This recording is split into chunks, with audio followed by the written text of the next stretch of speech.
Olá, meus amigos, minhas amigas, meus votos de muita paz. Este é o estudo do Evangelho da Federação Espírita do Estado do Espírito Santo. Estamos estudando o Evangelho segundo São João. Queremos manter contato diretamente com o texto bíblico e nosso objetivo é compreendê-lo pela análise dos versículos à luz do Espiritismo. Hoje, prosseguindo o estudo do capítulo 12, vamos analisar os versículos de 28 a 36. Nessa passagem, acontece um fenômeno que a doutrina espírita identifica como pneumatofonia, ou voz direta. E também vamos perceber que Jesus faz uma advertência muito significativa. Acompanhe conosco esse estudo. O texto bíblico diz o seguinte: Pai, transubstancia teu nome. Veio então um som do céu. Já transubstanciei e de novo transubstanciarei. Então a multidão que ali estava a ouviu e disse ter havido um trovão. Outros diziam, um anjo lhe falou. Respondeu Jesus e disse, não por mim veio esse som, mas por vós. Agora é a discriminação deste mundo. Agora o príncipe deste mundo será lançado fora. Se eu for elevado da terra, atrairei todos para mim mesmo. Isso, porém, dizia, significando de que morte devia morrer. Respondeu-lhe então o povo, nós ouvimos da lei que o Cristo permanece para o eon. E como dizes tu que deve ser elevado o Filho do Homem? Quem é esse Filho do Homem?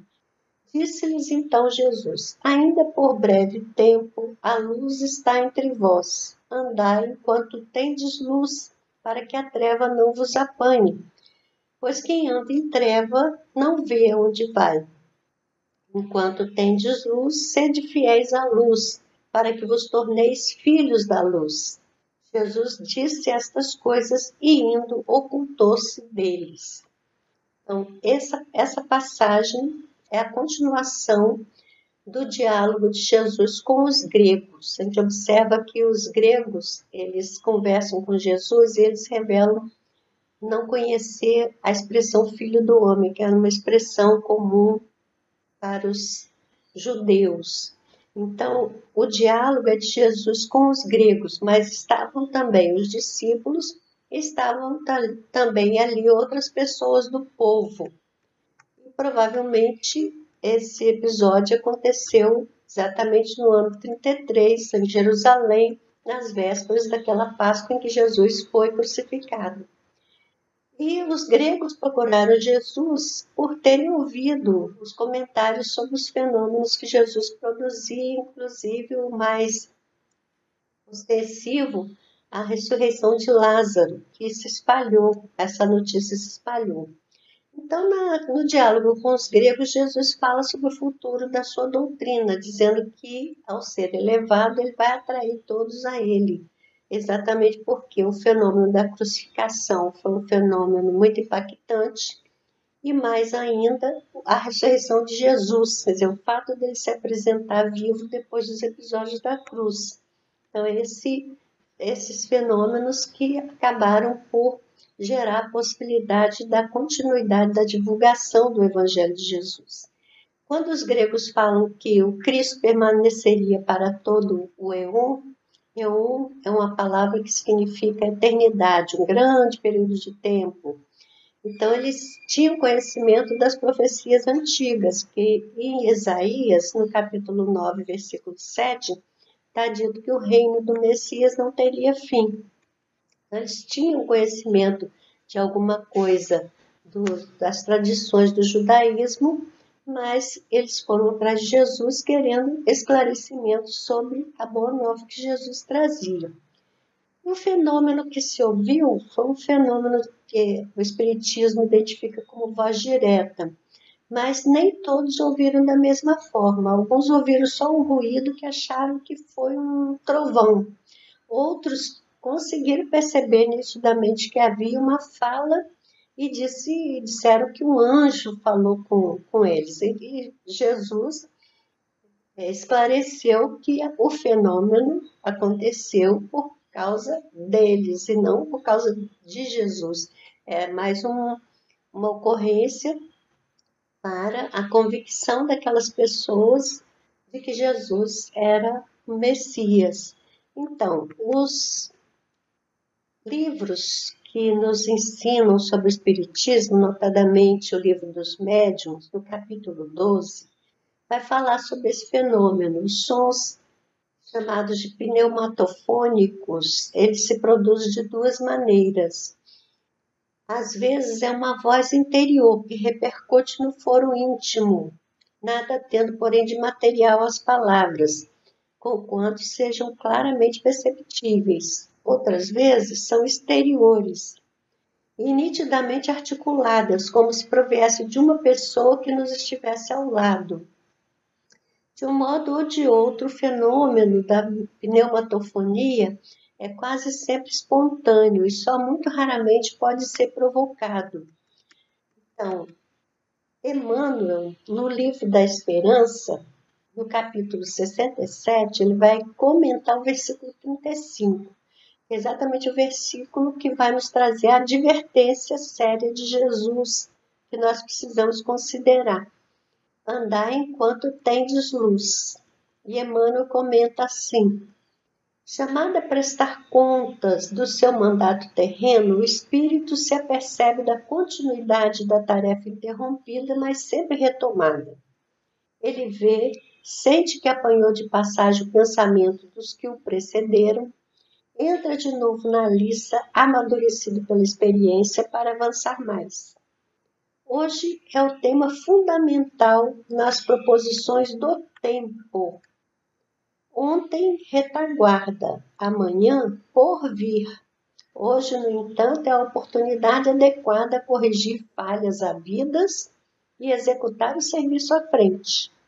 Dia de começar experiências que nos melhorem ou reajustem, de consultar essa ou aquela página edificante que nos ilumine a rota, de escrever a mensagem ao coração amigo que nos aguarda a palavra a fim de reconfortar-se, ou assumir uma decisão de promover um encontro que nos valorize as esperanças, de estender as mãos aos que se nos fizeram adversários, ou de orar por eles se a consciência não nos permite ainda a reaproximação.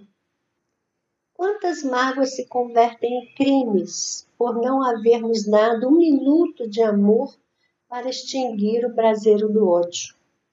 Quantos pequeninos ressentimentos se transfiguraram em separações seculares nos domínios da reencarnação por não termos tido coragem de exercer a humildade por meia hora? Analisa a planta que se elevou nos poucos dias em que estiveste ausente. Reflete no prato que se corrompeu durante os momentos breves em que te distanciaste da mesa. Tudo se transforma no tempo. No trecho de instantes, deslocam-se mundos, proliferam micróbios. O tempo, como a luz solar, é concedido a nós todos em parcelas iguais. As obras é que diferem dentro dele por partirem de nós. Observa o tempo que se chama hoje. Relaciona os recursos de que dispões, olhos que veem, ouvidos que escutam, verbo claro, braços e pernas úteis sob o controle de cérebro livre. Ninguém te impede de fazer do tempo consolação e tranquilidade, exemplo digno e conhecimento superior. O próprio Jesus atribuía tamanha importância ao tempo que não se esqueceu de glorificar a última hora dos ceareiros da verdade que se decidem a trabalhar. Aproveita o dia corrente e faze algo melhor. Hoje consegues agir e pensar, comandar a seguir, sem obstáculos, vale-te assim de momento que passa e toma a iniciativa do bem, porque o tempo é concessão do Senhor e amanhã a bondade do Senhor poderá modificar-te o caminho ou renovar-te os programas. Então, essa é a advertência que Emmanuel nos traz, com destaque para a possibilidade do trabalho no plano físico, que é a encarnação que está em curso, que é o nosso tempo do hoje. E também é tão importante essa advertência de Jesus que ele comenta no livro Pão Nosso, no capítulo 6, no texto Valei-vos da Luz, destacando a importância desse aproveitamento do tempo para superar a condição de inferioridade que nos caracteriza. Ele comenta em Justiça Divina, no capítulo 65, Diante do Amanhã, explicando que a fala de Jesus significa que é preciso aproveitar a luz do mundo para fazer luz em nós. No Reformador, de março de 1954, um texto que ele titulou Corrijamos Agora. E nesse texto ele menciona enfermidades diversas, mesmo as enfermidades congênitas, como meios para a justa reparação do passado. Então, há muita advertência de Emmanuel a respeito do andar enquanto temos luz, que é uma advertência séria de Jesus a todos nós. E nós precisamos destacar que todas essas mensagens de Emmanuel nos chegaram pela psicografia de Chico Xavier.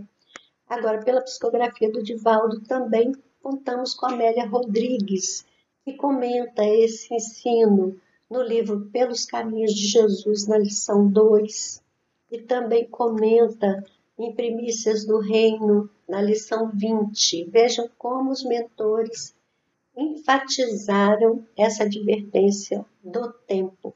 Aproveitemos o nosso tempo hoje. Ficamos por aqui. Nessa oportunidade, nós voltaremos em outra ocasião, se Deus quiser. Até lá.